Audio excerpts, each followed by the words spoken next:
What's up guys, Bloodshed here, bringing you the Crusader starter build guide thing for Diablo 3 patch 2.6.1 and season 12. Now this is basically a nice roadmap. If you're new to Seder or you get power leveled and dropped off here, it gives you a step-by-step guide to get going, get your 6-piece. So let's go ahead and get right into it. The core of the build is you're using a two-hander. So we're only using crafted gear, nothing beneficial in the cube, baseline gems, all that stuff, no legendary gems. As you can see, we have pretty much nothing. Here's the build right here for the starter with yellows. And yeah, we're using the two-hander. It hits really hard. But the core of the build is basically Blessed Hammer. I know we've used it in the past, but since they nerfed the limitless proc rate, they actually buffed the main damage of it to 640%. This is one of the biggest disparities with any class. It only costs 10 resource and it does 640% damage. It's huge. Very low cost for such a big multiplier. Let's get out here and test the build so I can just kind of show you how it works. It does get you ready. That's one thing I like with my builds is I try to make them segue into a future build that's similar to it, right? So this kind of gets you ready for hammering itself. So you basically jump in, spam hammers, use the pony to get around. Let's find a nice elite here. Decaying strength is going to give you survivability. But you can see the hammer is just, we're literally dropping the hammer down on these guys, right? Slash, if you need a few swings of your generator to get some more resource, or if you want to do some damage. I'm using the slash one with armor, so you're actually getting a boosted armor of every swing. So it's going to give you survivability, and that's just the one that I decided to go with. This build's pretty flexible. As long as you're using a two-hander, you're going to be hitting really hard. Provoke is giving us resource. Whenever you provoke, you're getting 30 resource back on top of that. So that's how we're sustaining our resource. You want to make sure you use the Templar. He's going to give you resource per second as well. Try not to get frozen by this thing. Go back in here. And yeah, let's pick up the stuff and go back to town. Blunt also increases our damage by 20% for Blessed Hammer. Holy Cause gives us 10%. We basically just bully our way with the starter build. So the starter build is good to go. Let's go ahead and go to the 4-piece yellow. So now this is like when you go through the journey, you're chunking through and you get your 4-piece Roland set. Like what would you do? I'm sorry, Seeker of the Light set, not Roland. You can tell I've been testing some Rolands lately. The 2-piece, every use of Blessed Hammer reduces the cooldown of Falling Sword and Provoke. So the Provoke that we were using earlier for resource is going to be up sooner. So we hit it and we get more resource, okay? In addition, the 4-piece, you take 50% less damage for 8 seconds after landing Falling Sword. So basically, you spam hammers, do provoke just like before, but you have to throw in a falling sword here and there. I did switch to the lightning one because it lowers the cooldowns of your other abilities. I just find this more synergistic. You know, we're not stacking cooldown other than the helm. Yeah, another thing, if you see this in here, this is just the armory defaults. So I have to go through every single time. You can't save low-level gems, so you can see I have them right here. I have to go through every single time, but you know, such is life. When I do move to the 4-piece, I switch to diamonds. So the starter from like torment levels 1 to 4, 1 to 3, I do just straight marquee rubies, right? That way you get extra damage. But when I go higher level content like GR20, high level content, right? Around GR20 level, it's safer just to use diamonds, start using diamonds. You're gonna use them eventually anyway. Another thing with this build is you wanna craft Reaper's Wrap. So make sure you're there for the kill with your group when you guys kill Malthael, because you can get the pattern and craft you some Reaper's Wraps. It's important to get that resource because all our damage comes from you spamming hammers. So I did put Reaper's Wraps in the build. Things get more HP around Torment 4, 5, 6, so you need a little bit more resource to spam it. Make sure you do a GR level 1, get your first gem. That is going to be a Bane of the Powerful, that way you can use it.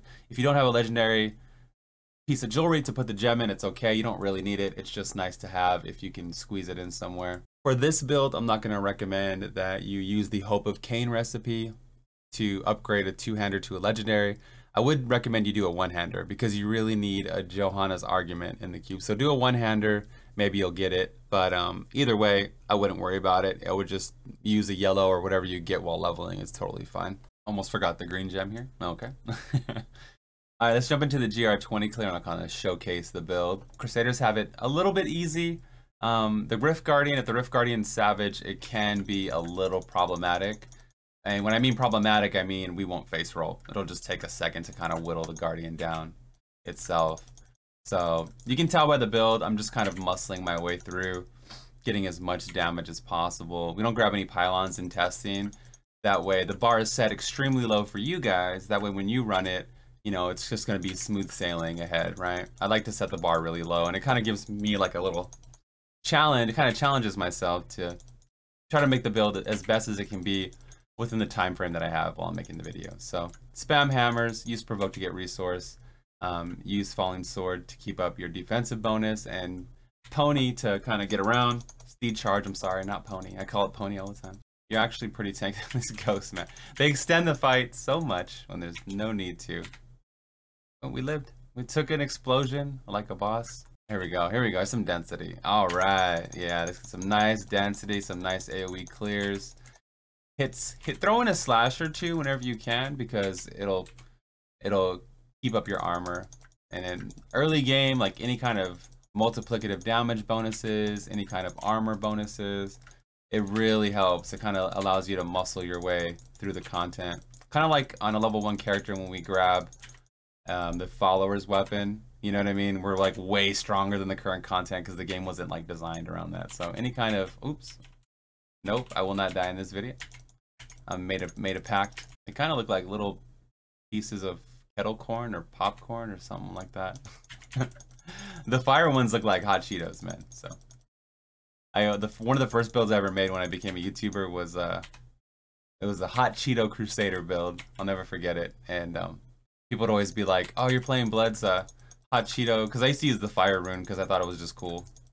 And I still just use things that I like all the time. I don't know why, but yeah, hot Cheeto Seder build. But you can see we start to pull ahead as time progresses. It's a really good build for what it is with this early game. And all you need to do really is get through the rift. Once you complete your GR20 clear, you're gonna get your final 2 pieces of your set bonus, and that's gonna give Blessed Hammer 1500% bonus, and Falling Sword is going to do more damage as well. So you're pretty much good to go. Depending on your gear drops and, you know, everything else, you'll probably be in the T7 to T10 range. So just kind of play it by ear, see where your character's at. Let me just jump into a T7 really quick, just to kind of showcase really quick how far you jump once you do get your 6-piece set bonus. The damage just skyrockets. Again, we're just bullying content at this level, and it's pretty awesome, right? Like, we're going to get more progression faster than ever.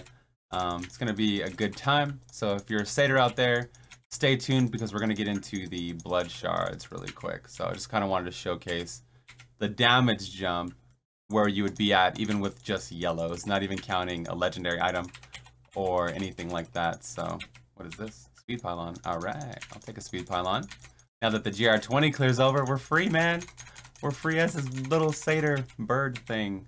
So yeah, just destruction, just straight destruction. Before you get your speed version of the build, or before you farm something else, you can actually get an Ingeom, and you can just use Ingeom to, you know, have perma C charge up, or you can get an Furnace. There's a lot of things that you can put in the cube to boost it even further. But Crusader's in a good spot, especially if you take care with the GR20 clear. If you get your Bane of the Powerful, or you get a few items before you walk into it, you're basically muscling your way through the rift.